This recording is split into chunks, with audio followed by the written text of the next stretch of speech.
You see a spider vein at Weizhong on the bladder channel. That might help with back pain. It might help with any sort of ailments along the bladder channel. Well, the same goes for Fenglong. Fenglong, oftentimes, if you follow tongue acupuncture, 董氏气血, they tend to bleed around the Fenglong area. And they say that area is very, very important area for global blood stagnation throughout the body, but in particular also on the stomach channel. I'm Michael Max, and this is Geological, the podcast that curates East Asian medicine and methods through the power of conversation. There is a lot of tea worth drinking in Taiwan. Kaohsiung Oolong, Siji Chun, Pu'er, Baozong.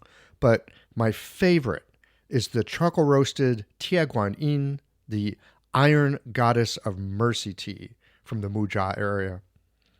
Iron Goddess of Mercy. I have always loved that name, the Iron Goddess.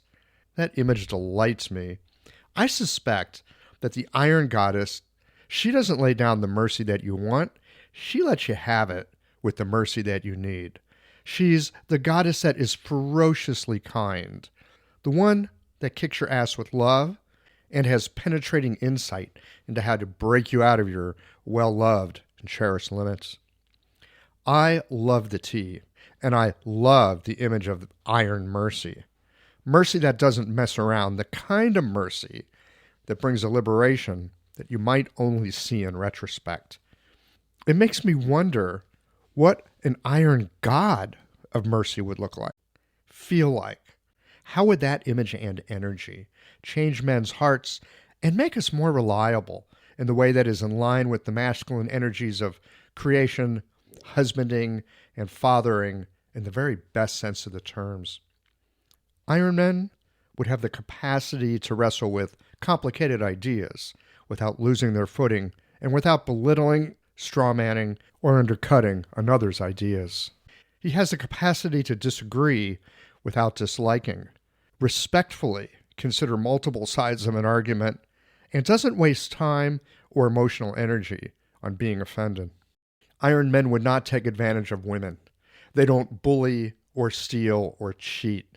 They're right and solid, so they're hard to insult. They are clear and definitive with boundaries, and so can disagree without damaging relationships. They're capable of bringing the thunder and judicious in its use. The Iron God of Mercy would call you to account for your self-inflicted shortcomings and give you the tools for breaking your own shackles. He'd deal out equal amounts of love and accountability, call you out when you're using lies or slander to undermine another's credibility, and point out where your contradictions give you pleasure but not progress. It's easy to conflate mercy with softness, but I suspect that true mercy is usually forged with grit and fire out of caring enough to stand up for what's right and true, especially when it means honestly rearranging what you've held as virtuous and true that is no longer either. Iron mercy. It's potent medicine in proper measure. Just before starting acupuncture school, I wondered to myself if I'd have to learn some Chinese. The answer turned out to be, no, you don't have to, but it does help if you want to engage the clinical experience of long-dead doctors in a way that brings the medicine alive through your clinical work. In this episode with Michael Brown, Eran Even, Will Cerveles, and Ivan Zavala, we discuss language and translation not as an end in itself, but as a way to enliven your clinical work. This is a lively discussion of practitioner translators in which you'll take away some practical clinical perspectives that you can investigate for yourself. We'll get into this in a moment. Stay with us. These conversations come to you through the generous support of our sponsors and members. Blue Poppy, your new one-stop shop, has speedy shipping options on everything that you need for your clinic. It's Women's Health Month at Mayway Herbs. Check out their new website for learning resources on helping women with herbal medicine.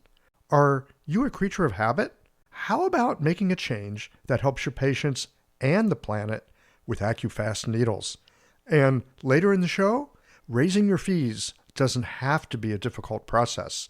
Jane has helpful suggestions on making it easy and effective. And finally, have you considered that having a thriving, profitable practice is one of the most healing things that you can do? Julie Bear-Don't-Walk has, and she can help you do something about it too. Do be sure to visit the sponsors page on the Qiological website to take advantage of all the special offers our terrific sponsors have for listeners of the podcast. Picture this. Your clinic is buzzing with patients, and then you realize that you're down to your last box of needles. No need for panic, because Blue Poppy, your one-stop shop for all your acupuncture needs, they ship orders received before 3 p.m. on the same day. With a quick visit to Blue Poppy's website, you can order premium needles, herbal formulas, and that special Dr. Bob's oil that your patients love. Blue Poppy understands practitioners can't keep patients waiting. That's why they strive to get you what you need when you need it. From high-quality Chinese herbs and formulations to acupuncture supplies and clinical essentials, Blue Poppy has served practitioners for nearly 40 years with products that meet the highest of standards. Discover everything Blue Poppy has to offer by visiting www.bluepoppy.com, and don't forget to subscribe to their mailing list for exclusive offers and more.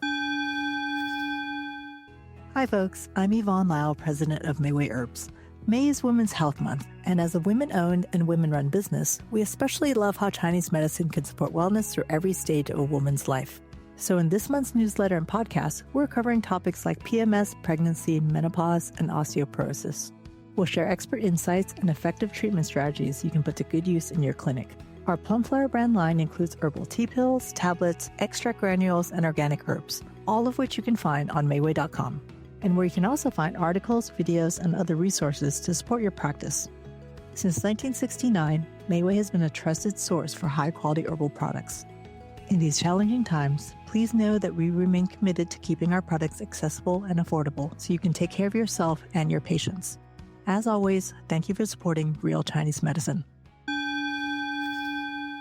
Daily habits and routines feel comforting, familiar, easy, automatic.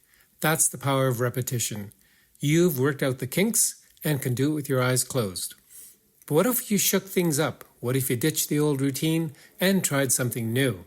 Hi, I'm John Sten. I've practiced acupuncture for over 30 years, and together with my wife Kelly, we created the world's first eco-friendly acupuncture needle. The AccuFast earth-friendly needle system cuts your packaging waste by 60 to 90%, depending upon your needle type, speeds up your needling, gives you more control, and best of all, while you're healing patients, we plant a tree for every 2 boxes your clinic uses. Thousands of acupuncturists have already made the switch. In just the last year, they've helped plant over 16,000 trees. Since we started, that number has grown to over 50,000. So break the routine. Be the change. Visit AccuFastNeedles.com. Your patients and the planet will thank you.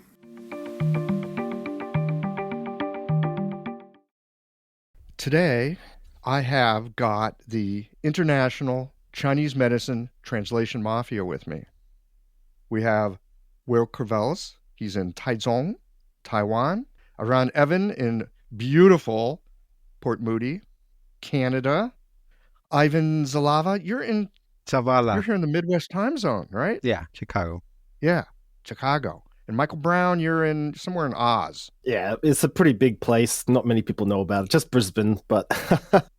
Brisbane, okay. Great. And I'm Michael Max. I'm here in the same time zone as Ivan. We're here together today to talk about translation, Chinese medicine, classics, all the groovy stuff that we all like so much. And I'd like to begin by having each of you guys do a brief introduction of yourself. You know, we've all got some kind of Chinese medicine creation story, an origin story, like how we got here. Rather than do that, what I'd like to know is what brought you down this path of doing language and beyond that, translation work. So I'll start with my fellow time zonian, Ivan. That's such a great question, Michael. I never really even wanted to learn Chinese or anything like that. I just wanted to know Chinese medicine. And the way I really got into classics was there was a forum. So before I even got into Chinese medicine school, I'll be reading all these Chinese medicine forums. And one of them I saw Bob Floss was very active. I don't even remember the forums. And Bob Floss at that time, Blue Poppy had the most, I think, classics translated because of Yang Shouzhong, like Jia Yijing and Pi Weilun and Shu Danxi and Fu Xingzhu and a host of Mai Jing, Wang Shehe and all those, and so on. And so he used to recommend that, and he's like, oh, no one reads his books. But so I just literally bought any book because I had a scholarship at the time from high school. I used to spend all my scholarship on Chinese medicine books before Chinese medicine school. And then also just maybe some character books from Wiseman. When I just started like maybe practicing it and just like, I don't know, like I hate this Chinese. I don't even want to learn it. But then I felt something shifted in me, like to learn Chinese medicine, I need to learn Chinese. Now, is that 100% true? No, I still think you could be a good Chinese medicine doctor without knowing Chinese. But it was instrumental in like shifting my relationship to Chinese medicine. And I already have been trying to study the classics since before Chinese medicine school because I like the narrative. I think Chinese medicine, there's like a narrative, like a story time in it. And, you know, like, come on, kids, time for story time. It's just kind of, and each character is a different story. Shu Danxi, you got this celibate monk telling you to not have sex for the rest of your life, right? And then there's Li Dongyuan, who's like this elite scholar who practices medicine on his free time. And then there's Zhang Zhongjing, the valiant hero of the times. So anyways, and each one has a different strategy. So I just studying them and just became so immersed in the narrative. And I think the classics, when you approach them like that, instead of just these dried, opaque books, they have a narrative. Even one line can hit you and reflect and affect even your perception, not just on medicine, but of life. And then you carry that into medicine because you are a being that is interfacing with another being, with your life experiences and your thoughts and your si wei, not just your si lu. And so your thinking process is your life experiences and reflections. And the classics help shape that because we are 21st century modern persons. And so we are indoctrinated with Western thinking, Aristotle and all those people, but the didactic thinking. But Chinese medicine is a different way of thinking, and the classics and the classic physicians and poets and help reshape your mind that I think you need to in order to break away from the indoctrination of Western thinking. And then we can go back to Western thinking with a new perspective. That's what the classics have done for me, like a form of symbolism. But anyways, I felt like I talked too much. Okay. You started studying Chinese and the classics before you even went to Chinese medicine school. Yes. All right. There's a whole other story there, but maybe we'll get to that later. Let's journey west. Oh, Iran. right on. Thanks for having us, Michael. It's great. Good to see you. That was awesome. I didn't actually know your origin story. That was really cool. Thank you for sharing. I'm going to keep it a little shorter, though. My origin story is I studied Chinese medicine a long time ago, so well over 20 years ago. And after I graduated, I had no intention of learning Chinese. That wasn't really something I was thinking about. I didn't really question the value of my education, and it took me a while to realize that it was a terrible education. And it wasn't until 2003 I decided that I was going to go to China. And I figured I had to go to China if I have to see this medicine alive, right? Because it wasn't enough what we were doing in our student clinics here. And one of my old teachers said, he told me, he said, you need to learn Chinese, because if you don't learn Chinese, you're going to go there and you're going to be just given stories. You're going to go to the hospital and they're going to tell you everything is great and everything is working and everything's amazing. And I didn't want it that way. I wanted to go there and speak to the patients. I wanted to know that things were working. I wanted to see it become alive. So I went back to college and started studying Chinese. And at the same time, I was doing an apprenticeship in a Chinese-only clinic for 2 years. So all I heard was Chinese. It was a good opportunity for me to hone my medical skills, but also listen to a ton of Chinese. And then I moved to Beijing in 2005 and essentially kind of went back to school. I just kind of redid the program and did it in Chinese and just kind of jumped in the fire. And at that point, I wasn't learning how to read. I was just like, okay, I'm just going to learn how to speak Chinese. That's it. And I had a friend, my friend Maggie over there, who was my language partner. She just gave me crap. She's like, you can't learn how to speak Chinese and not learn how to read Chinese. So she literally forced me to learn how to read Chinese and would sit with me for hours and we would go over the characters. And the more I got into it, the more I fell in love with it. And then I all of a sudden discovered this treasure trove of literature that was available to us. And to discover that, as English speakers, we probably only have access to maybe 4 or 5% of what's available to Chinese readers, right? So that in itself was the motivation enough for me to go as deep as possible. And I mean, it's been a journey. I mean, I've been studying Chinese for over 20 years now, and I feel that I'm never going to master the language. What makes it so fun is that it's so complex and it's so difficult that I'll be learning my whole life. And it's the same thing with Chinese medicine, right? I mean, this evolution of how we practice and how we view the medicine. I always tell people that, I'm going to be on my deathbed and I'll get a glimmer of it. And I'll just be like, oh yeah, I kind of get it now. And for me, that's the most fun, right? It never ends. You can't master this. I get to be a student every single day, and it's a beautiful thing. And I'm very grateful now that I actually was pushed to go into the language because the amount of information that's available and just the doors that's opened for myself as well, just being able to do a doctoral program and to do all these things in Chinese probably wouldn't have been available to me. Yes, it really opens a door. I'm very grateful for that. I get what you're saying, that you get these glimmers. You get these glimmers sometimes with the language. Something comes together in a way, it's like a gestalt. It's not really a mental process. There's a meaning that can come through.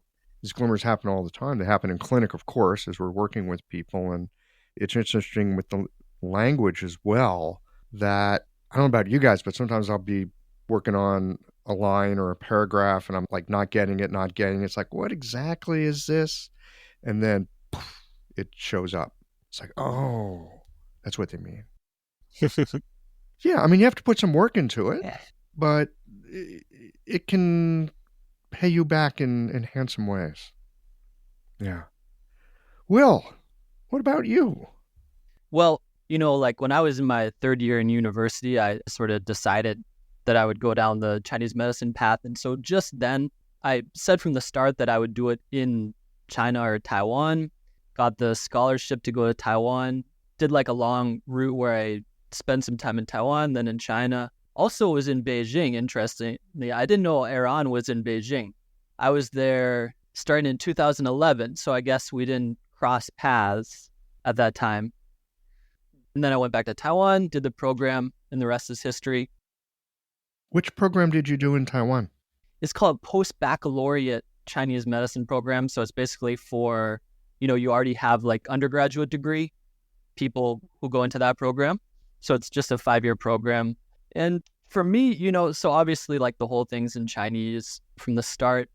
But I think when I really start to kind of fall in love with it was probably like in my 5th year when I discovered C-Text, which I'm sure everyone here is familiar with. But basically, if you're not familiar with it, it's just a massive database of Chinese medical texts. So you got C-Text, you've got another one called Jiteng, and then I guess there are other ones as well, but I mostly use, Kanripo, of course. And so even in my last year, I was like, oh, I'm definitely just like delving into this. And so I did a master's on this book, a Materia Medica book, a Qing Dynasty Materia Medica book, which was like, there's this really cool sort of pulse school in Taichung. And it's like very exclusive school. Actually, our friend Noah Slater is in the school now. And to get into the school, one of the things is you have to kind of like exhibit mastery in this one Materia Medica book. And it's called Benjing Shuzheng, which is hard to translate. But it's basically just a really, really cool Materia Medica book. What makes it so cool? What makes it so interesting? Well, I mean, first of all, just like when you read this guy's insights, you're like, whoa. Basically, his approach is similar to some like Campo Materia Medica approaches and also like Huang, where he just looks through, he'll take an herb, right? For instance, I was really focusing on Gancao, and he'll say, okay, where is this herb used in the highest dosage? Okay, because that's obviously going to tell us something about the effect of that herb in that formula. And then he looks systematically at how it's used in various, mostly Jingfang formulas, and then he makes these deductions.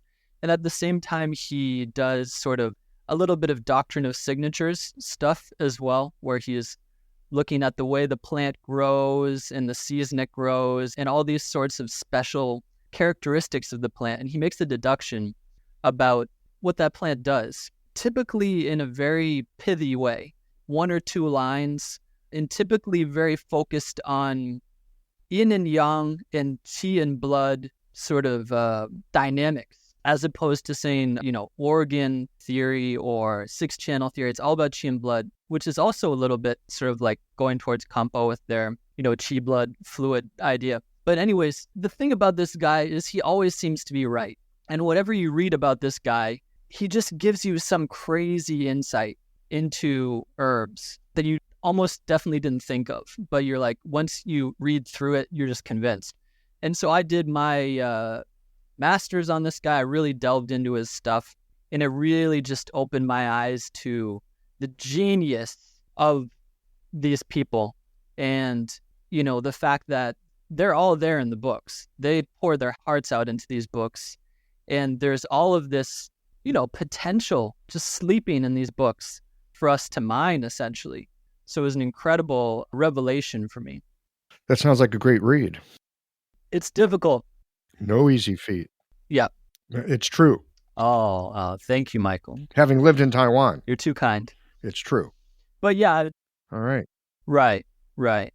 I mean, I sort of like have my criticisms, my critiques of Taiwan and the Taiwanese system, but maybe that's for another podcast. That's for another podcast. Look, every system's got its ups and downs, its helpfulness and its troubles. Yeah. Michael Brown, how about you? I think it's worth noting that Will is also like a licensed physician in Taiwan as well, which is no easy feat to do as well. So that's like a great accomplishment as well. Well, I was coming up to finishing my study of Chinese medicine acupuncture at that time, and we had 2 great teachers at our college then. One was John McDonald. He's kind of been a bit of a pioneer in acupuncture and kind of like writing some books on them and some Zhang Fu and things like that. And so he was my teacher for the history subject. And so I really enjoyed that. But how I got into studying Chinese was I was in clinic with another great Chinese medicine practitioner who also forged his name in America a little bit, a guy called Greg Bantic. And I was kind of talking to him about what I should study next or something like that, because I had some ideas that I thought it might be worthwhile to learn a little bit more from the Western medicine front. And, I'm just going to kind of paraphrase him a little bit, but he sort of said, why don't you learn Chinese language so you can be really good at Chinese medicine and you know what they're talking about. And I might have said, well, why does someone say this or someone say that? And he just said, go learn Chinese and then you'll know for yourself. And so after I finished studying Chinese medicine, I went to enroll in university to study Chinese language, and I spent 2 years studying that in Brisbane, then a year in Shandong, Jinan in China. And then I came back and I took a little bit of time off, and then I went to seek out one of my former Chinese language teachers to do honors with and to learn how to read like a Wenyanwen or literary Chinese. Which is a whole different kettle of fish for folks that don't know about that. Yeah. So I think probably most of us had been like, maybe except for Ivan, who kind of went straight into Chinese medicine language and learning from that perspective. I think probably most of us learned modern Chinese, and then we kind of like, you learn a little bit of the phrasing and things like that, but then you've kind of got to learn to pivot and move into learning Chinese medicine language. And then there's also the kind of modern Chinese medicine language, and then kind of like more of the antique or classical Chinese medicine language. And those are all very kind of different ways that you work around it as well. But, when I started reading these Chinese medicine texts, the things that I love to see is I love to kind of go through books, and I love to see ideas that are repeated by different authors, different maybe theories or different systems, different songs or odes or treatments or formulas, just to see these things that are continuously repeated throughout history. And when I see this, it makes me stop and think, well, if these very, very kind of intelligent and smart people are continually telling me or writing down this idea, then we should pay attention to that, because it's not just one person saying this. We then have, kind of people 100 years after, then 200 years after, kind of continually using this formula or writing something about this idea, acupuncture point, or a diagnostic idea. And really, the only way that you can look at this kind of lineage of ideas is by going back to the Chinese medical sources. And that's kind of what really got me interested in it. And that's kind of what got me interested in translating the kind of book that I worked on, which was Explanations of Channels and Points, was that I was just kind of going through all these acupuncture texts, looking at different ideas, and they're all very, very similar except for that one book. And when I got to that book, it just kind of like blew my mind about there was such an interesting piece of literature that was so unknown. And I really thought, well, got to bring this to the West. And, I was very lucky to work with a guy called Alan Saw, who he edited out most of my mistakes, and the ones that remain are my own ones, which is still, there's quite a few there, unfortunately. But that happens with any work that you do. There's always mistakes, but you try your best. And, I think once you start reading Chinese medicine, and I think it's probably something that we can all agree, Chinese medicine in Chinese language, like Ivan said, it kind of almost like teaches you to think a little bit differently. And particularly if you go and look at case studies, because in the West, we don't really put much emphasis on case studies. But when I noticed reading case studies in Chinese languages, that they would often quote maybe like an old song if they're doing acupuncture, or they might quote an old diagnostic idea. And then you get to see that these physicians are interacting with the past sources that drive their clinical ideas, their treatments, their treatment methods, or their diagnostics. And that is, in my opinion, what creates Chinese medicine to become traditional Chinese medicine. When you start bringing these kind of like, your mind becomes like thinking of sources when you're in clinic, whether you might think of a Shanghan Lun line, or you might think of an acupuncture song, or you might think of a quote from the Neijing. This is what the best old doctors, in my opinion, would generally do. Their clinical decisions were informed by the Chinese medical sources. And I think probably, most of us would agree with that here. And I think that's kind of what's really lacking in the West. For sure, it seems to me that this medicine, look, we kind of turn our history into a fetish in a way. Easy to do. I've done it. But for Chinese medicine to actually be something that's alive, it has to come alive in the moment, in the time that we're actually doing it and working in clinic. It's great to have ideas and it's great to talk about them, all well and good and useful, may I add. But it's when it comes alive in us in a way that we go, oh, there it is. And then you work with it with a patient and you see how it unfolds. Now the medicine's not just an idea that's been written down again and again and again. It's actually a living thing. I think it probably makes a difference. Anyway. That makes me think of like the concept of like Qi or mechanism in Chinese medicine. That when you interact with a person, you're really trying to figure out that mechanism in a person. And that's one of the usefulness of studying the classics, that, even Ling Shu Wan tells you that like the first chapter, that the lower practitioner or the course practitioners, they treat the form, while the superior practitioner treats the Qi, the mechanism, right? And then they give the metaphor of like a bolt, or like shooting an arrow. Yeah, the crossbow and the bolt, you could even look it up, like Han Dynasty crossbow, just to see what they're talking about. What is the mechanism, right? Or even opening a door, just the mechanism. It's not the door itself, but what makes the door open, right? What makes the arrow shoot out? And that's what the classic teach you, because in school, I think they teach you what's known as TCM, or how it's often practiced. It's just like puts people in boxes. I don't know. To me, it's almost like Western medicine. It just puts these people in boxing. You have fatigue, then you have spleen deficiency. You get a little bit of palpitations, you have heart deficiency, or something like that, right? Or you have high blood pressure, liver yang rising, And probably the biggest one you see is stress, liver qi stagnation, right? Exactly. And so I think the classics help you break away with that, and it helps you be more dynamic, because people are, and I think the results are more. Now, it makes the medicine more complex, yes. And it makes the, thinking a bit more complex, but to some degree, you begin to simplify as well. That takes experience and practice, but it makes it a lot more vivid because a lot of people are a lot more complex than those simplistic TCM patterns often taught in school. And then when we study the classics and study all this Liu Jing 6 warps or Wenbing and the Sifen 4 divisions and so on, Wuxing, you go back to the TCM and say, well, actually that is useful. Like a tie-in pattern, well, maybe we could say there's several tie-in patterns in TCM. There's liver invading spleen, there's spleen exuberant dampness, there's spleen vacuity. So you could still put it in TCM terms, but you approaching it in a whole different lens, and you could see how all these organ patterns can come together. Because before the interaction with the classics, your mind was into the reductionist boxes, which I think a lot of is taught in schools for whatever reason, maybe because of didactic Marxism or whatever, right? I don't know, maybe someone else can touch on that more.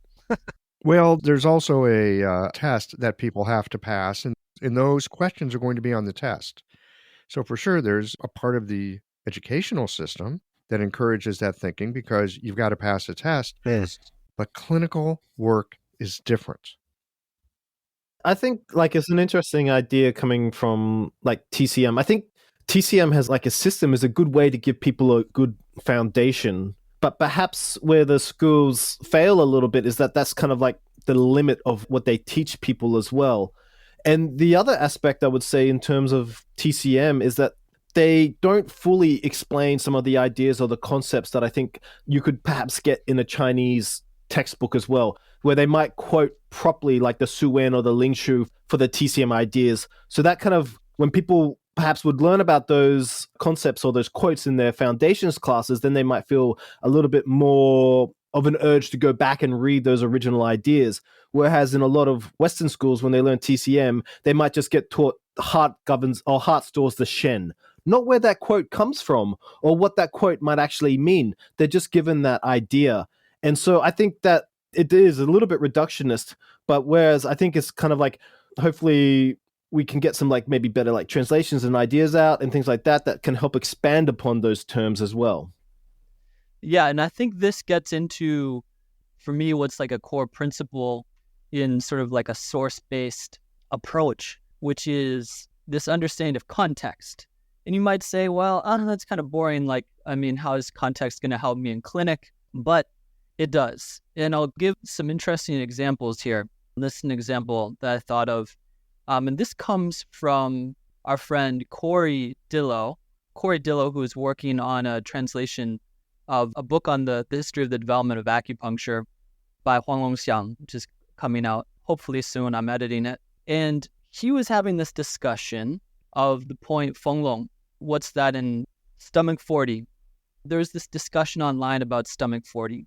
And I forgot sort of all the details, but essentially Corey came in and said, well, why is Feng Long related to phlegm? In school we're taught, okay, it can help to transform phlegm or something like that, right?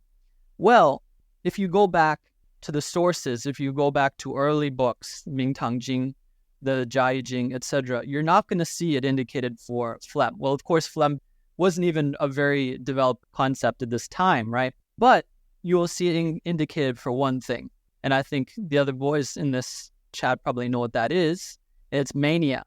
So what happened is, or what we think happened is, as we get into the Jinyuan area time period, like let's say like 1,200 to 1,500 or so, we start to get a new understanding of what mania is caused by. And part of that was phlegm. And so then what happened is there was this sort of concatenation of ideas with phlegm, causing mania and Feng Long treating mania. So then Feng Long treats phlegm. Okay, so that's what we think is part of the context of this one indication, or what you could call like a point function. Michael just did a nice video on point functions just yesterday and how they're related to indications. Well, I want to take this a step further.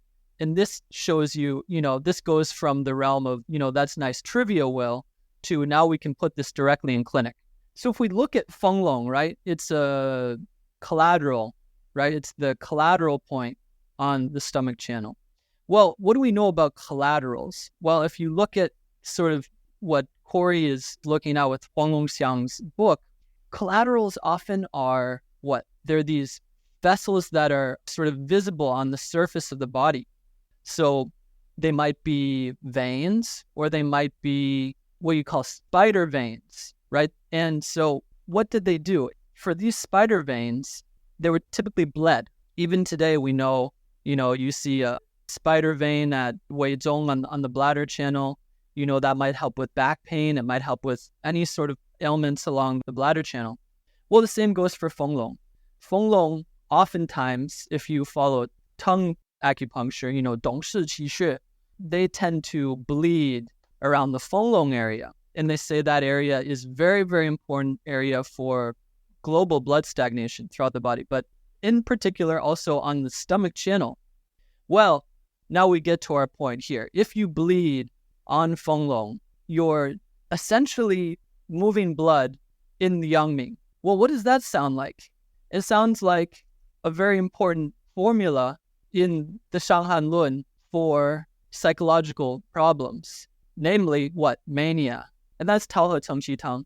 Tao He Cheng Qi Tang, on one hand, it's got Da Huang, which is obviously, it's locating to the Yangming channel. On the other hand, it has blood movers.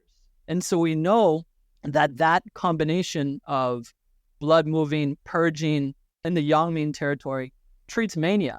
And so this was probably the original mechanism behind Fenglong, I believe. I'm sure, other guys have their own ideas about this. But if you don't have that context, if you meet someone who has a mania problem, well, you say, what is mania? Well, it could be schizophrenia, it could be manic depression, could be even anxiety, truthfully, because mania was a very sort of vague term. And often associated with phlegm. Will, it's really interesting hearing this.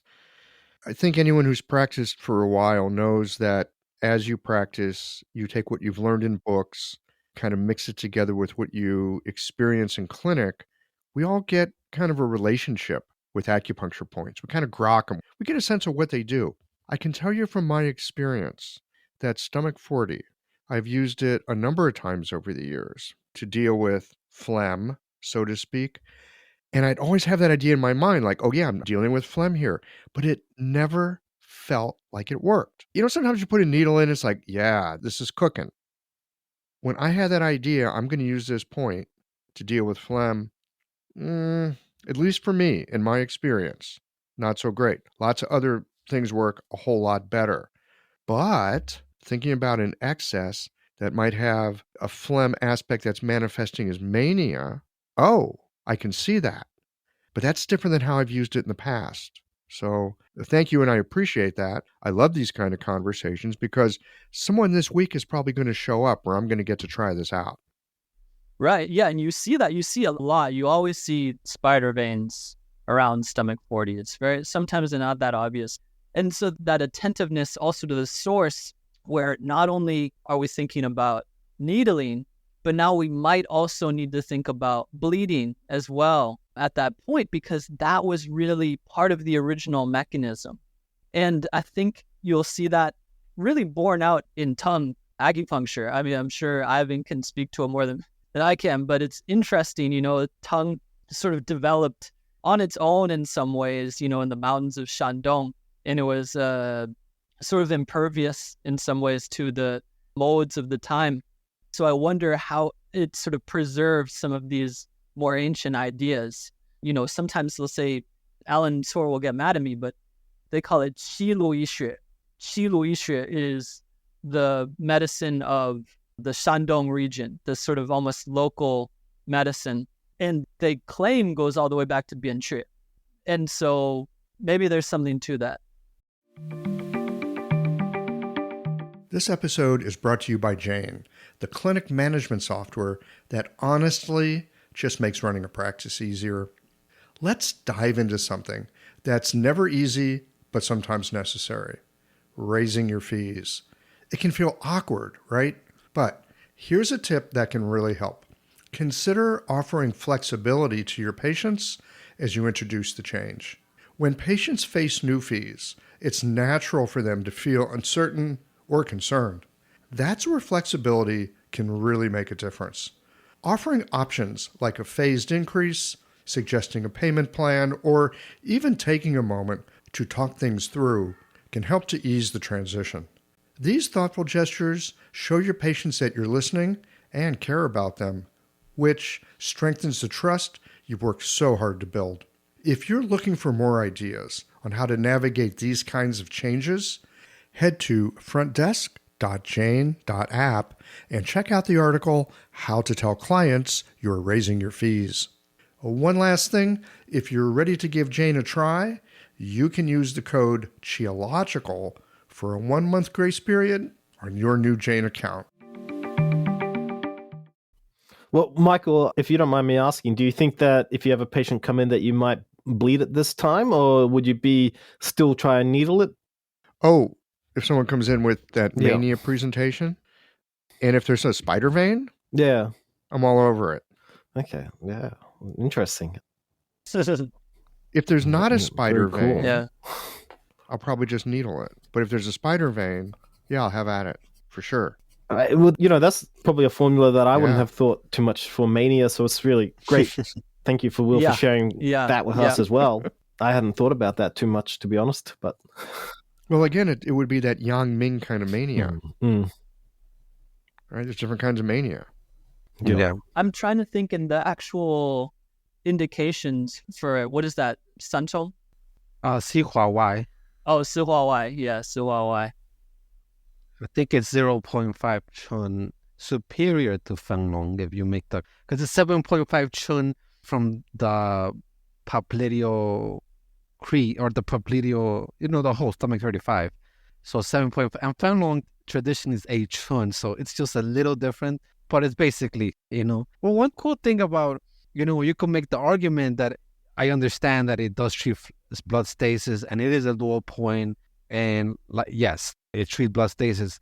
But one argument that you might say, well, it can treat phlegm, is because if we look at the channel, is it fully on Yang Ming? Because the point, all other points are kind of straight and the highway, but that one makes a deviation. It's kind of like lung 7 liechue, right? The broken sequence. It wants to be in between. I think even Yang Wei just, it's in between foot Yang Ming and foot Xiao Yang. Mm-hmm. It's gallbladder-ish. So it's kind of because it's kind of going and flirting with both, right? Playing both sides of the team. Well, I think that's the argument that it might be able to regulate the phlegm. So I've heard some Dong practitioners say, if you want to treat the phlegm, you move it a little bit more closer to Xiaoyang. And if you want to treat the blood stasis and food accumulation, just Yang Ming evils, you go closer to the Yang Ming. Or you want to treat both, you do both in between, which I thought was pretty cool. Same thing with the 3 weights, that you can move them depending on the pathology. And the only way to know those pathologies of what Xiaoyang is or Yang Ming is because those things don't mean a lot to a lot of people. From my experience as a teacher in school and teaching around and interfacing with a lot of acupuncturists too, Yang Ming doesn't really mean much. The only way Yang Ming means something is if you interact and know facts like that of Didang Tang, or then you get a conceptualization of what Yang Ming or Xiaoyang is, right? Because Xiaoyang does have some water metabolism issues, right?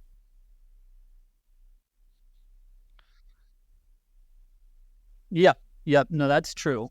That's true. And if I'm going to push back here and play Corey for a second, why does the Atria deviate? Why does Fenglong deviate? Well, to me, it deviates because of veins. The Atria is obviously deviating because of a vein. Fenglong is deviating because that's where the spider veins pop up, right? So it's not that it was somehow, when they were creating the channels, they were like, oh, we'll move this one a little bit over so it's more this and that. It's that, my opinion of it is that they knew about these veins already. These veins were places that they were bleeding already. And then at the same time, it correlated with a Yang Ming pathology of this mania. Because even if we look far back, you've got this, what is it, Dengao Er Ge, right? In Yang Ming, you say Dengao Er Ge. Yeah, climbing the mountains and singing, right? Yeah. Just like getting up on some like high space and just like singing out because you have some sort of manic episode. So they said, well, we identify that more with Yangming, so we'll put that on the Yangming channel, even though it's like a little bit deviated. That would be my respectful rebuttal. Rebuttal, maybe? Yeah. Yes. Yeah. Retort. Yeah, of course. You know what Yeah. Liu Yeah. Yi, Liu Yi, like Wang Chunmin's big premier disciple in his book, it's one of my favorite Dong books. He talks about like the mechanism of that area, the whole 77 lateral side. 3 weights. We could just say that 3 weights, the 4 flowers, or you could just say Fu Diaming, Fu Xiaoyang, all that area. Yeah. Ivan, for those who are not familiar with 3 weights or 4 flowers, could you give us a quick intro to that so we can follow this conversation? 4 flowers are just points that are basically dimensionally segmentalized in the Yangming channel in the lower leg. So for example, one will argue they're a little bit different location, but there's the upper ones, there's Xihua Shang, like the 4 flower upper, there's the middle one, there's the lower one, there's the outside one, there's the supporting one, and so on, right? And they're along the Yangming channel on the lower leg. Your stomach channel. 3 weights, it's between, the location is 3 chun above the lateral ankle, and then 1 chun anterior, right? That's the 3 weights yi, san chong yi. That's the first one, and then it's 2 chun for the second R, and then san. But it's in between the normal Xiaoyang and Yangming, right? And it's a lower part of the leg where usually we don't see acupuncture points. Exactly, yes. Right? You go from Fenglong down to stomach 41. I've always wondered about that. Like, what's with the big stretch with no points? I'll tell you what, like another really interesting area is the heart channel as well. You go from heart 3 to kind of heart 4, and there's, what is that? That's nearly 10.5 chun with no points along there as well. It's quite interesting because I get a lot of people with arm pain, and I'll needle looking at more from like a sinew muscle perspective, the points along that area as well. And I find that quite useful as well. So sorry to deviate from the tongue acupuncture for a moment. Tongue also has a point there. I mean, if you guys don't mind me asking an interesting question to all of us, because I probably feel most of us were acupuncturists first, is like when you guys talk about, like Yangming, Xiaoyang, and then, the other ideas like Taiyang, Taiyin, Xiaoyin, Jueyin, the 6 conformation warps, how important do you guys feel that this information is to acupuncturists? Because I think most of acupuncturists don't get too much of this information in their training. I'm going to jump in on this. When I was in acupuncture school, we learned like the lung channel. But when I looked in the book, and I was always curious why it didn't seem to be more emphasized. But when I looked in the book, it was the hand Tai-yin lung. That's its full name. And I thought it was curious that it wasn't. But look, there's a lot to study in acupuncture school. And so, okay, one less thing to think about. Maybe that's okay. But it always stuck with me. And then as I went on in school, I'd have teachers who would talk about channel dynamics. And they talk about like the great Tai-yin channel, lung and spleen. It's like, oh yeah, that's right. Oh yeah, you could look at the body that way when doing acupuncture. It was the very beginning for me of understanding more of a channel-based sense of acupuncture than a simple point prescription. And then because we also learned herbs in school, we're learning about the 6 qi because we're learning some Shanghan Lun. So these things began to weave together for me. Like, this might be important. And they're kind of shorthands in a way at a certain point. But then what happened was a few years ago, I started studying some Sa'am acupuncture. And that flipping took a bunch of loose ends and just knitted them neatly together. Because when you're using that system, you're not just looking at lung, you're looking at Tai-yin at the same time. And it's a way of bringing what we would normally think of as simply 5 phase together with the Liu Jing, Wu Xing Liu Jing, 就合起来的. So there's that. What it leaves me with today is that initial question I had. It's so weird, like 25 years in the boat, and I still have like original questions. First year, still chewing on them. And I don't know if that's because I'm a little slow I know I do have to go at things more than once to get them. That's for dang sure. Or if sometimes there are some things and they're like really important and it takes iteration and another iteration and another perspective, and you kind of overlay it with something else, and then you come back to it again from the first way you looked at it. So I think it's very important in thinking of acupuncture channels to remember it's like their full name: hand tai yin lung, foot yang ming stomach. Really, really helpful. At least it's been helpful for me. Yeah, absolutely. And I think, is it Ed Neal or David White? Someone will tell me, who I really like his idea of looking at in Ling Shu 10. And if we look at the 12 channels and we look at the descriptions of indications for each channel, right? And we look at those as formula patterns or patterns. We're used to looking at, Xiao Cai Wu Tang has its own formula pattern. And people take that very seriously. If they see the constellation of signs that occur in Xiao Cai Wu Tang, they're very likely to use Xiao Cai Wu Tang. But we have these constellation of signs, especially what we call the Shidong being, which are related to abnormalities in the pulse presentation at the yuan point on each of the channels. And I don't think people really have these so much in the back of their head. But I think, like we just demonstrated with, for instance, with the stomach channel, they are sort of patterns in a way that people don't recognize enough. But I did want to hear what Ivan had to say about Liu Yi. I was saying that Liu Yi makes the argument that that's region called the 77 region. The reason that it purges blood stasis and phlegm and actually excess is because of circulation. But he calls that area, he says, I don't remember the chapter in the Su Wen or Ling Shu, but he calls it the Qi Jie, the Qi thoroughfare, the Qi streets. And there's 4 of them, one in the leg, one in the abdomen, chest, and head, right? And so when you're treating that Qi street, which I think makes a correlation with like this arterial or venial or this circulation that comes back and forth, because his argument is when you purge that stasis in the yang, then that perfusion, or if there's stagnation in the yang, that stuckness in the yang has to descend downward. The yang has to descend downward. It has to push the yin up because yang has to become yin. Yang channels have to become yin channels, right? The blood has to come down to go up. And if there's stagnation in the yang, the yin cannot get pushed up and get stuck and manifest as fibroids, breast tumors, breast lesions, abdominal pain. And to me, that's like not contradictory to what you're saying, because the Qi thoroughfare is just an ancient idea of like, instead of segmentalizing lung tai yin, it's just like, okay, there's this 4 major circulatory zones, right? Of yin and yang. Ivan, which book is this? Liu Yi Dongshi Zhen Qi Jie.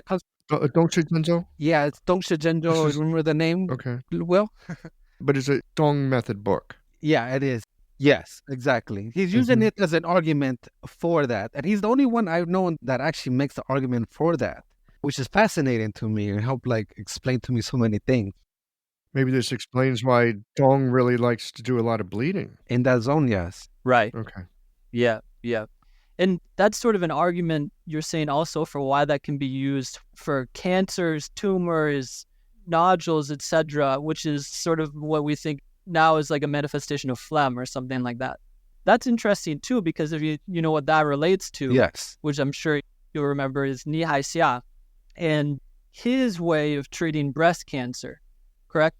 Because Ni Hai Xia has this idea that if you don't treat menstruation issues and basically issues in the uterus, blood stagnation, etc., in the uterus, and also, well, by extension, also like the small intestine, the large intestine, if you don't do this purgation in the lower jiao, then the cancer will not improve, essentially. But that's a little bit different, because what he's saying is that there's no pathway downwards. You're saying that this is a pathway upwards, which is quite interesting. Downward to upward. It has to go downward and then upward. Yeah, downward to upward.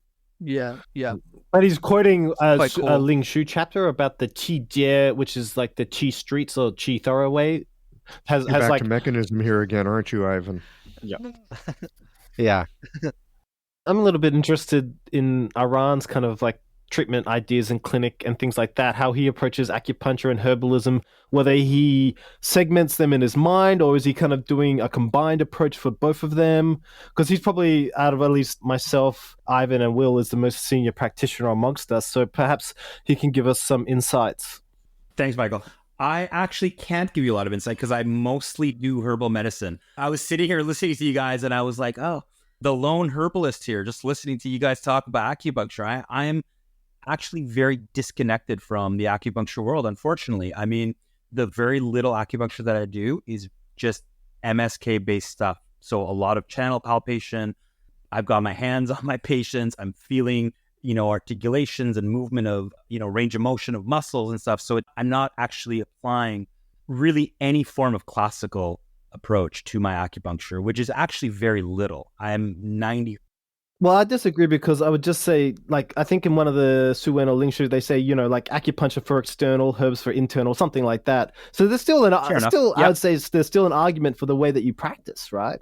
Fair enough. Yeah, totally agree. Yeah. So, I mean, I'm mostly using herbal medicine in my practice. So the majority of my practice, everything I teach, everything I do is all herbal medicine. So, I'm actually really enjoying this conversation because I feel like a listener who's really on the inside here who gets to learn some new things. I mean, Will's discussion about Fenglong and, some of the tidbits that Ivan's been sharing is actually really fascinating for me because I really don't actually know anything about that world. So it's kind of nice to actually listen here. So I actually can't give you really more anything beyond that because I think my acupuncture practice is probably really boring. It's not very classical. It's very kind of modern MSK based. But again, it's also very little, right? So that in my community, I've just been a herbalist for so long. And so it's really what the majority of what I attract into my practice now, which I'm grateful for because I love plants and using plants to heal people. So it's amazing.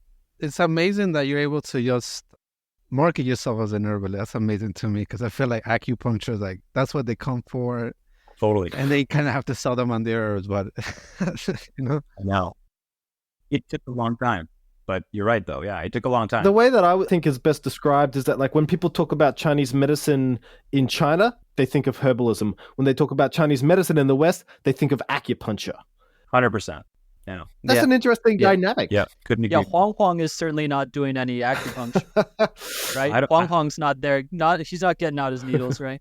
I can't even imagine when he touched the needle last. I actually told this story a couple days ago. Somebody asked me if Dr. Huang does acupuncture. I was like, he probably hasn't touched the acupuncture needle since his undergraduate education in Chinese medicine. I can't imagine unless he's doing some needling at home. But again, I'd be surprised by that too. And it's hard to imagine. Yeah, I mean, Dr. Huang, it's very hard to imagine. But it's also, I tell students this all the time that even in China, you don't really do both. I mean, you are either one or the other. I mean, you get the exceptions here and there. But when you're a practitioner in China, if you're an acupuncturist, you're pretty much an acupuncturist. And if you're working in a department doing herbal medicine, you're not really touching needles. And I mean, at least my experience was, I don't think I really met any doctors who did both. And if they did do both, there wasn't a high level of proficiency in both. And I'm sure that exists, but I never saw it.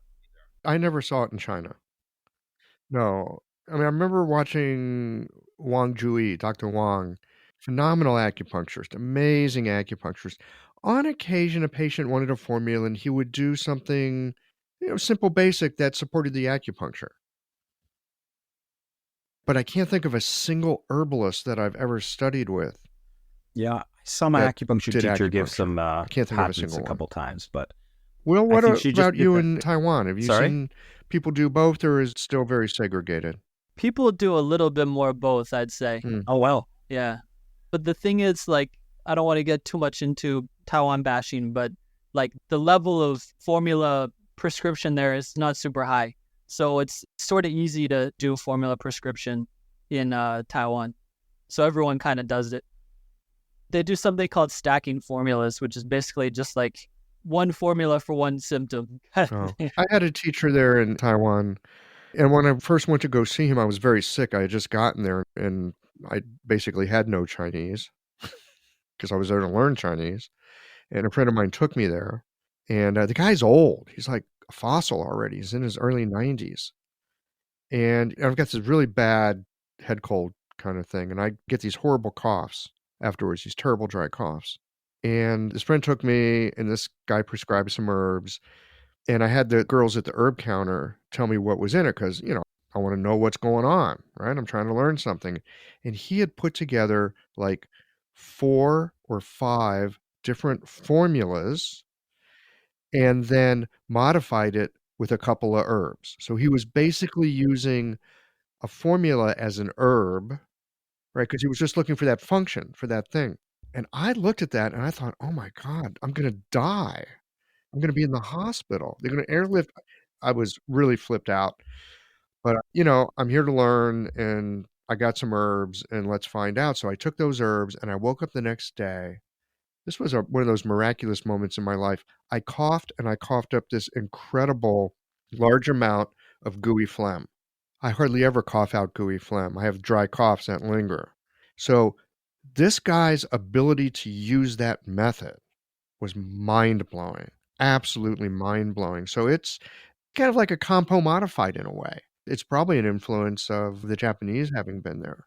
But man, the folks that know how to use that, holy smokes. I just would like to go back to Iran's point. I think that sometimes in history, like we get taught this idea that acupuncturists, in terms of like literature and things like that they weren't that smart or something like that. Or you hear that there wasn't that much acupuncture literature or something like that. Not to say that's what Iran said, but when I go through and look at some of the literature, I'm actually surprised at sometimes how much herbalists have actually written about acupuncture in terms of history. It's just that they don't perhaps exclusively write acupuncture books. For example, one of the most famous Chinese herbalists in history was a guy called Wang Ang. He wrote 2 very famous books. One was called the Bensao Beiyao, and the other one was called something like the Yifang Jijie, like the collection of commentaries of medical formulas. And what's really important about this book is that this book has almost kind of set the standard of how formulas still today are taught. You have like your exterior formulas, you have your harmonizing formulas, your supplementing or tonifying formulas. And this is the first book that I can really see that started the method that is still taught today, because that's kind of how we're taught today, right? You have those categories of formulas. But what he also wrote about is he wrote like songs about the acupuncture channels as well. So he was actually writing kind of other information that would be useful for acupuncturists as well. But he's kind of seen as, like, in my opinion, one of the most influential herbalists and formula practitioners in the history of Chinese medicine. So, and then there's another guy, for example, Zhang Jiebin or Zhang Jingyue, who Alan and myself have worked on some of his books.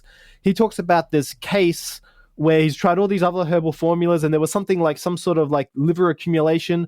And the only way that he actually treats it is by direct moxa on, I think, liver 14 or liver 13, Jiangmen, something like that. And he tried all these other herbal formulas. And I don't think really anyone thinks of Zhang Jingyue as a acupuncturist or a moxa practitioner, but we translated this case study in his book, and that's the only way that he kind of like fixed it, So it's kind of like one of the things that I want to look at doing in the future is maybe kind of help us shifting this idea that acupuncturists weren't as smart as herbalists, or that herbalists were smarter than acupuncturists. Not necessarily, I think it's still a good idea to do, perhaps specialize a little bit in one or the other, but it definitely doesn't mean that you have to as well. But, that's just more of a little bit of a historical gripe that I have that people sometimes kind of like talk about, and But you make a good point, though, which is that, historically, you do see combinations, right? Like even in the Shanghan Lun, we have a lot of combination, but we see situations in which sometimes he uses acupuncture, sometimes he uses herbs. There are situations in which herbs just are not convenient, in which he decides to use acupuncture. I think that's a really interesting thing and something to keep in mind. And another interesting one that I saw just recently, just yesterday, is Wendan Tang. Because yesterday I was looking at Wendan Tang. Someone's doing a course on Wendan Tang. I was interested in looking at the original usage, which comes out of the Qianjin Yaofang and Tang Dynasty. And very interestingly, below that formula, it says how to cook the herbs. And then it says under that, do, I think, 10 cones on Saninjiao, which I had never seen before, but that's also a part of this source idea, this source-based idea. Let's go back and see how these guys were actually using it, what they were using it for, right? And then how was it actually applied? How are they decocting it? How are they applying it? How much dosage per day? And then on top of that, this amazing revelation that for some reason, he's also combining it with acupuncture. I'm still a little bit perplexed about that. I need to go back and look, but I found that quite interesting. Yeah, I actually was going to mention that Wendan Tang thing too in relationship to context. And that's why I think source space is important, is because we get to sort of question others. Because if not, Chinese medicine, I think, so different than Western medicine. Western medicine, they can, to some degree, check each other through evidence-based medicine. Where our evidence is source-based to some degree. And the person was arguing, well, Wendan Tang for PTSD. Now, I actually just prescribed Wendan Tang for something similar, plus, but like a Longomuli formula. I think Chaoja Longomuli. But anyways, if you look at the line of the Wendan Tang, it's like Shufan, vacuity taxation, inability to sleep, and this is cold gallbladder, right? Like, and the argument, well, this treats PTSD, but the original Sun Miao's description, vacuity vexation and inability to sleep, is that really PTSD? Now, that's an interpretation, and it's fine, but when people say that's PTSD, I think that is questionable, and that's why source space is important, because we get to question and not get fixated when the time for PTSD. That's questionable, maybe, right? Maybe. Having a thriving, profitable practice is one of the most healing things you can do as a healthcare practitioner, because a robust business is the ultimate expression of vital qi, and that's the heart of our medicine. I'm Julie Bairdontlock, and I help practitioners grow nourishing, profitable, authentic businesses that embody the generative cycle of Chinese medicine. This isn't about all yang all the time. It's about expanding your own internal capacity, growing collaborative relationships with your patients for ethical patient retention, and marketing as an extension of this medicine, not a necessary evil. You already know that everything is connected in your patients' lives and bodies. The same is true for your business. When we align your systems, your schedule, your pricing, and your offerings with you, we create flow, which means more spaciousness, more impact, and more joy. When you are in the flow, fully resourced in terms of chi, time, and money, your business becomes a source of healing, not just for your patients, but for you. Let's grow something rooted, radiant, and real. Visit lifeflowconsulting.com to learn more. I think there's another piece in this, though. I'm going to jump in for a sec. That in these more classic ways of looking at things, we're looking at the presentation of what's going on with a person. And in the more modern way of working, we're looking at disease names and what that disease looks like to us. And we're treating diseases by their name, which is why you can take a presentation that let's say it rhymes with PTSD, because there's parts of it that do. And if enough of it rhymes, use the Wendan Tang. But it's a mistake. It's like a mistake in logical types to say Wendan Tang treats PTSD, because that's a disease name. And it's very popular, certainly in Western medicine, to treat disease names. And it's become popular in Chinese medicine over the past 50, 60 years. They've gone from a presentation basis like you see in the classics and the sources, like you guys are talking about. And that gives us a different perspective that I think is certainly worth considering in clinic, and not get ourselves screwed up by going, oh, PTSD, well, quick, grab the Wendan Tang. Because if the presentation isn't quite there, you're going to miss it by a mile.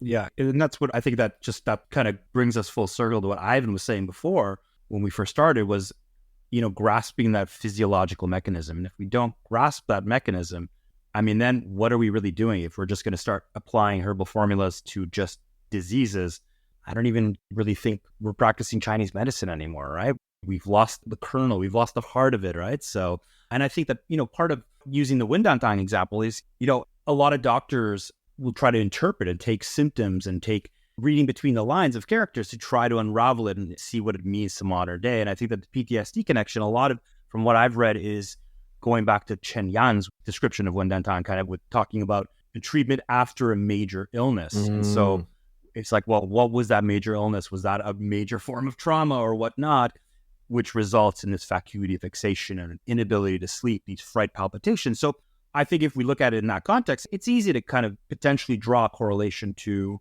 form of PTSD. And the only way we will know is we have to do it in clinic. We have to apply it. We have to apply it hundreds and hundreds of times. And I think, these are things that, for example, my teacher, Dr. Huang, has done many times. And they sent out a team to Sichuan after following the earthquake, and they were applying obscene amounts of Wendantang to all these patients and to all these people, and then using that as a form of study, right? To really take large groups and see how it was applied. So, it's an interesting discussion. It's an interesting way to think about it. But I think just the whole PTSD thing, I really do think it comes from Chen Yan.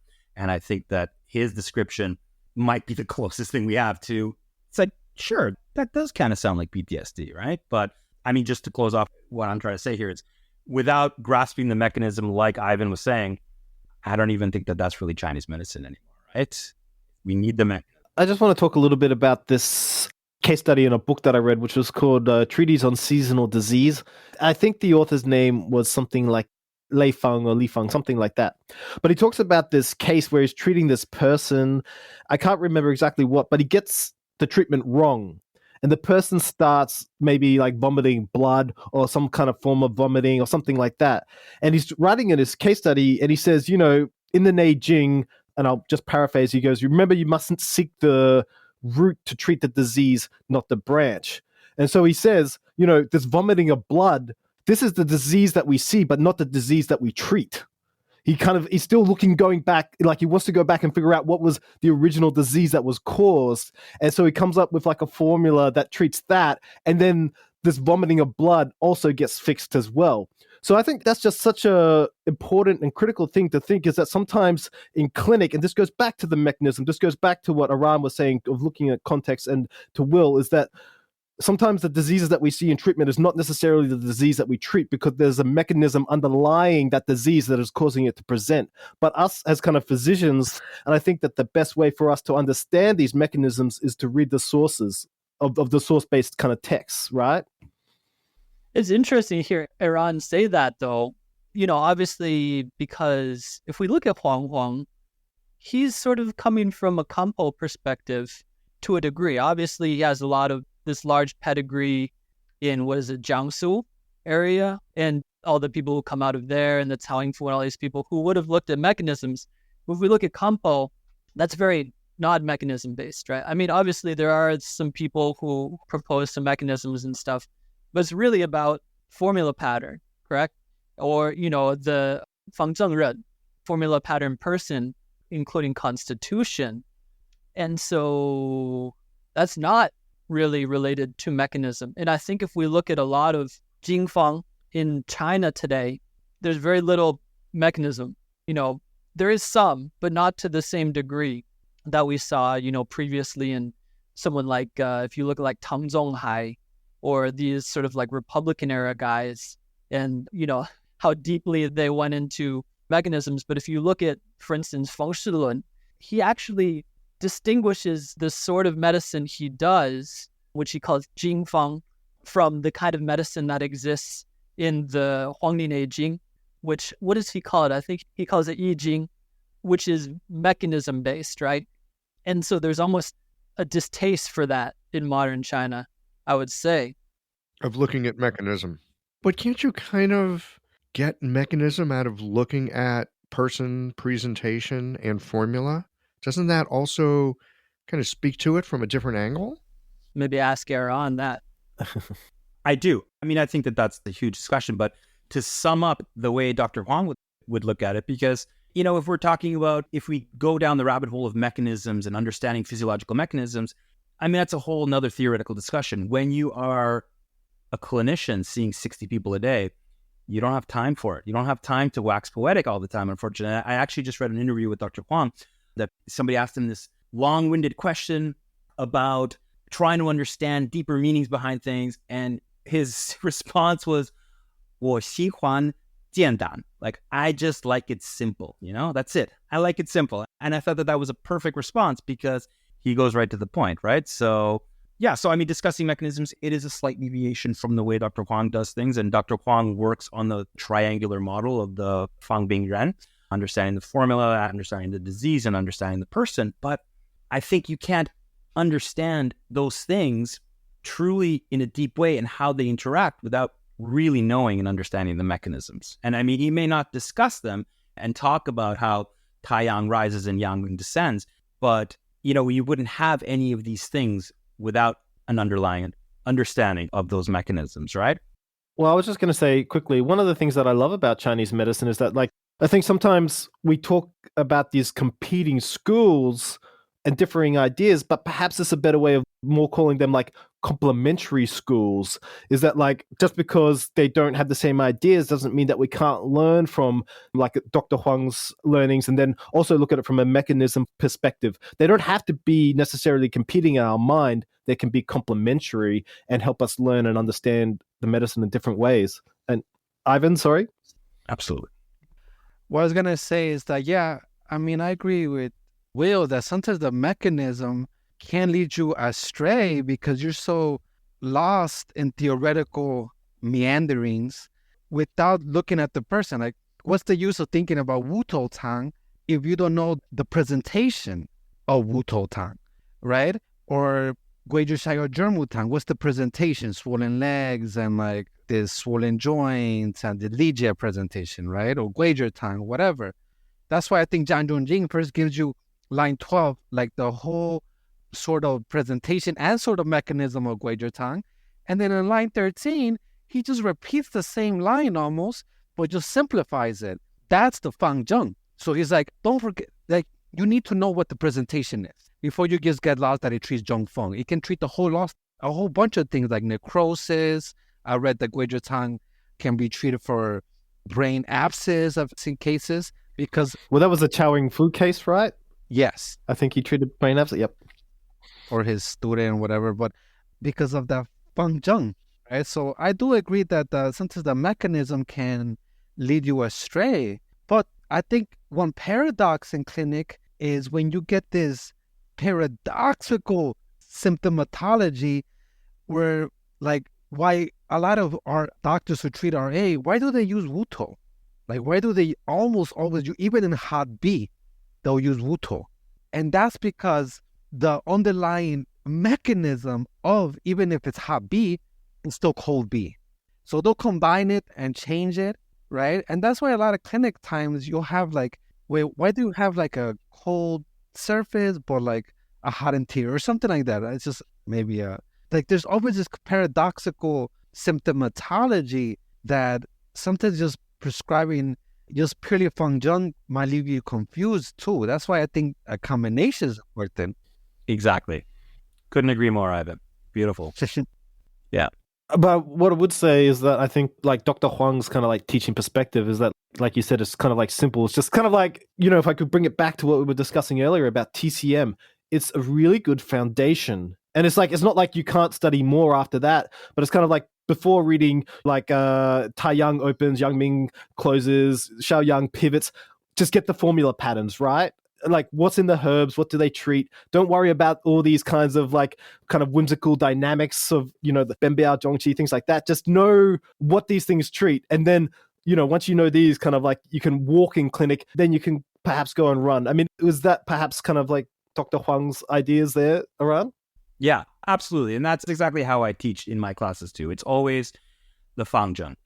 The physiological, theoretical stuff is, it's for fun. It's to try to have a deeper understanding of the 6 conformations and how it all works. But of course, I mean, we're trying to teach battlefield herbalism here. We want to teach a form of herbalism that people are going to be able to understand how to use. And if you start to confuse people with too much of the theory, a lot of it is just poetry. I mean, I'm a huge fan of poetry, and not that there's anything wrong with that, but if it's not applicable, if you give a person an obscene amount of information that sounds beautiful and has all of this ethereal qualities, but they don't know how to take that information and use that, they don't know what a Guizhi Tang is actually going to look like in real life clinic, then I find it to be useless, right? So yeah, I mean, the Huang model of teaching really is focusing on Fang Bing Ren. It's to understand the formula, to understand the Fang Zheng of the formula, to understand the person that will respond to that type of formula, and to understand the condition and to understand the disease that's going to put it all together. So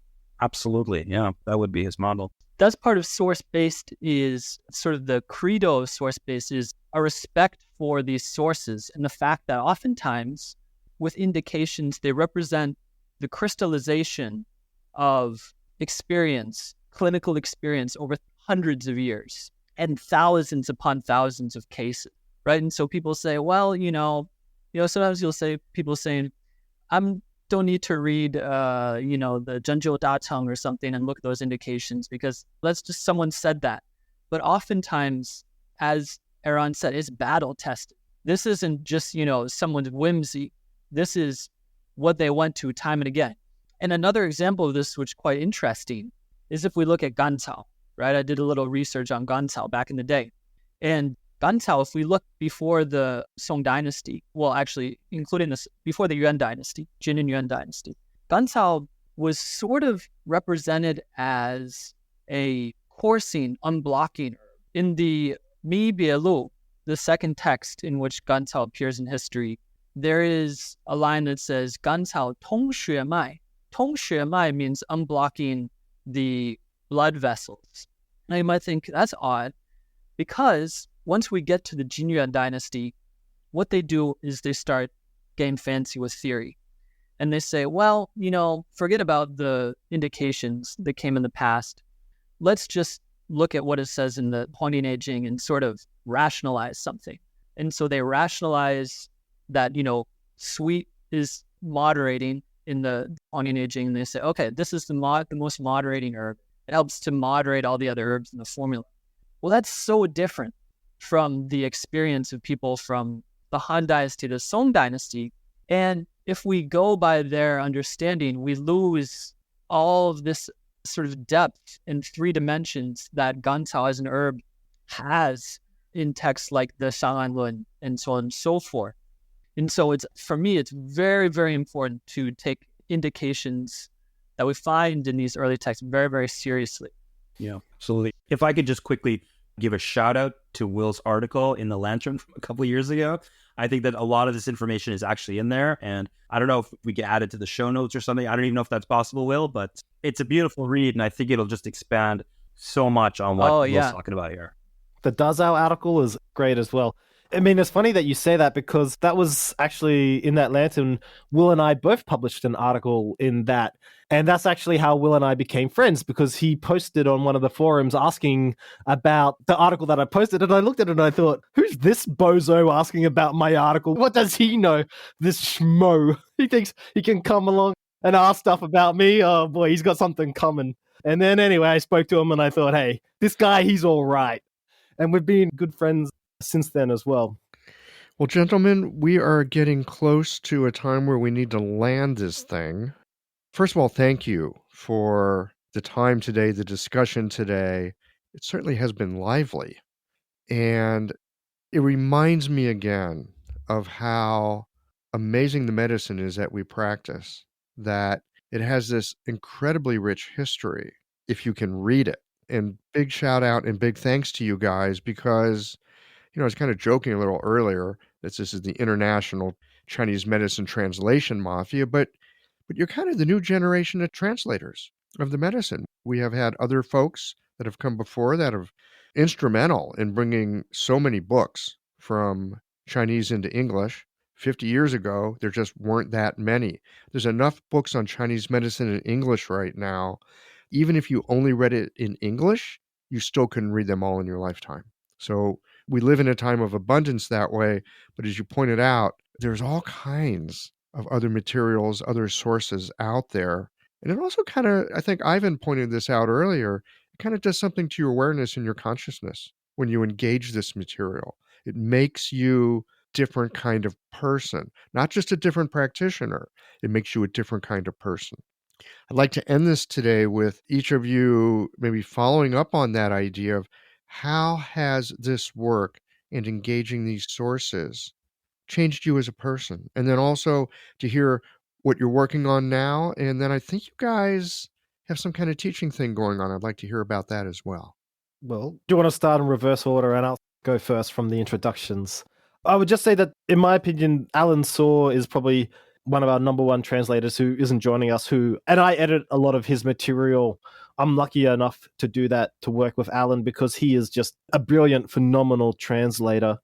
And if I could add one more thing, is that, like, this, in my opinion, coming together and talking about Chinese medicine for my friends, this is probably the best thing that I've gotten from the medicine, is an ability to come together with people like yourself, Michael, and the others, is to be able to talk to the medicine like this, on this kind of like level, talking about the classic text, talking about how they're approached in clinic, talking about the mechanisms and things like that. Being able to read Chinese gave me the ability to have discourse with similar-minded people on these kinds of topics. And for that, that's life-changing for me, is to be able to talk about the medicine with people like that. And that, you can't put a price on that. And in terms of what I'm working on, I'm just working on some acupuncture courses, looking at points, also looking at how modern clinical masters in China have used these points in their clinic, because I think that's something that is missing in the West, is how we get a lot of like herbalism and things like that, but no one's really looked at how acupuncture points have been used in kind of like the last maybe 100 years by modern clinical masters in China. So that's kind of one of the things that I hope to bring out by some very well-respected authors, that their books that I've been working with. And I just want to say, thank you to everyone else and Michael for having us. All right. I guess that's me then. I'll also give a shout out to another one of our translators in the stable, the up-and-coming, the budding translator, Corey Dillo, was a friend of ours. And as I said, you got to look out for his translation coming soon of Huang Longxiang's epic masterpiece of the historical development of acupuncture. It's going to blow people's minds. And so I got to get back to editing that. But in any case, as for me, I think the way that's changed me is it's brought a bit of humility to an otherwise sort of arrogant, saucy Westerner like myself. And, when you just read these old texts and you just see the level of intellect, it's also instilled some confidence in me, where it's like, oh, okay, these are some bright minds. They kind of knew what they were doing. And this was the medicine they were working on. So an incredible sense of humility and fascination that's come with working on this material. And as for me, yes, I'm also working on courses. Mainly I'm focusing on Shanghanlun course currently. And the perspective is also sort of similar to Michael, where I think there's a lot of actually modern practitioners, and also like Qing Dynasty as well, who are not as well known and have some incredible ways of applying the Jingfang medicine and incredible insights, and be it in Pulse, be it in Fukushima, etc. And so bringing that into the public, sort of the way I think of it almost is like doing this almost like data mining for people, and hopefully presenting it in a way that's digestible. And then obviously also editing the work for Corey. Data mining Chinese medicine. You should put that on a t-shirt. Totally. Iran, what about you? Well, for myself, engaging with the texts, engaging with the Chinese books, essentially keeps me from ever getting bored. It gives me something to do. It keeps me in a beginner's mind, and that's what I strive for. And I think that kind of what I was alluding to before, this is a subject that we'll never master. And that brings me such joy, because I think if you master something, you end up getting bored and you need to move on. So this allows me to be continuously engaged. I still get so excited buying new books. I went to the Chinese bookstore a couple of days ago. I got a couple of books, and it's still so exciting because there's so much out there. And I love problem solving. And I think that reading Chinese is the ultimate form of problem solving. And it's just really fun. So I don't know what I've really learned about myself. I think that I've learned that I really love reading books, and I really love engaging with the medicine, and it's just really fun. And I think, I could probably speak for all of us. It's probably opened a lot of doors and opportunities for further engagement in other avenues that probably wouldn't have been available to us without accessing source material. It's just really fun. As for myself, I've been teaching as well for the last year. I'm teaching a lot of the work that was passed down to me from my teacher, from Huang. So I'm teaching a lot of formula presentations. We just finished a year of going through individual herbs, and I'm super thrilled to be working alongside these brilliant guys here. It's super fun. It's super engaging. And so there's lots of stuff coming up. We've got a book coming up, hopefully in the next month or so. This is Dr. Huang's latest book, which we translated about a year and a half ago, and it's going to be published by Eastland Press anytime now. So that's pretty exciting. And thanks, Michael, for allowing us to come here and have this essentially just chat like a bunch of buddies and talk about random stuff. Super fun. That's basically the DNA of Qiological, in case Love you it. hadn't noticed. I do. Yeah. Ivan, any last thoughts to wind it up? Well, thank you, Michael, for bringing us out, for having this. All we were missing is some tea or some good tequila, right?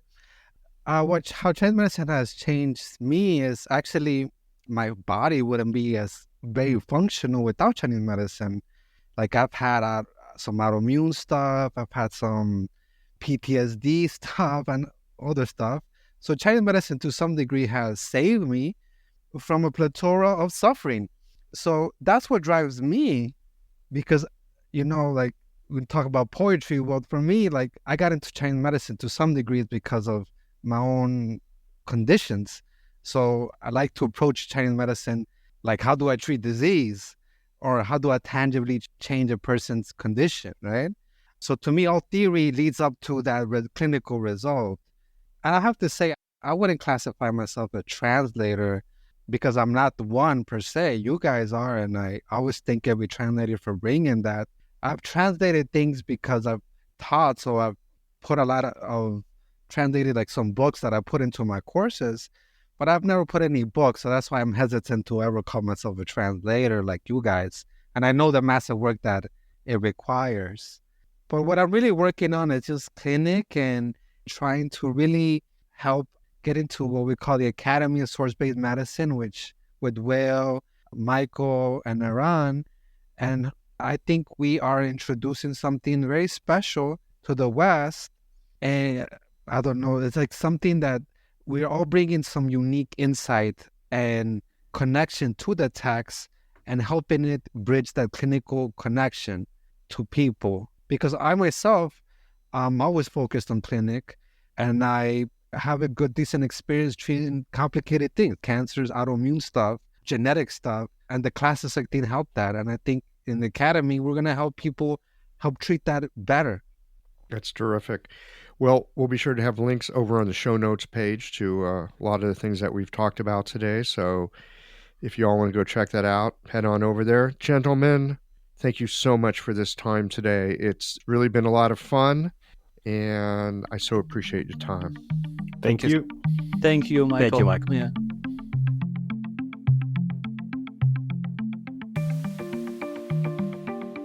I found for myself that reading medical Chinese has been like finding a new part of your city that you didn't know existed, and it's a cool place to hang out. As Ivan points out early in the conversation, it's not just that you get access to helpful and useful perspectives that you'd otherwise never know about, but the process of working through the Chinese, it changes you. These guys are doing interesting work on topics and doctors that have grabbed their attention as practitioners. For sure, there is a place for academic translation of Chinese medicine texts, but the material that comes from practitioners, it has a different flavor. Check out some of their work and see for yourself. And as we live in a world that makes it easy to download a free copy of pretty much anything you'd like, do keep in mind that translations, they take a ridiculous amount of time to do and do well.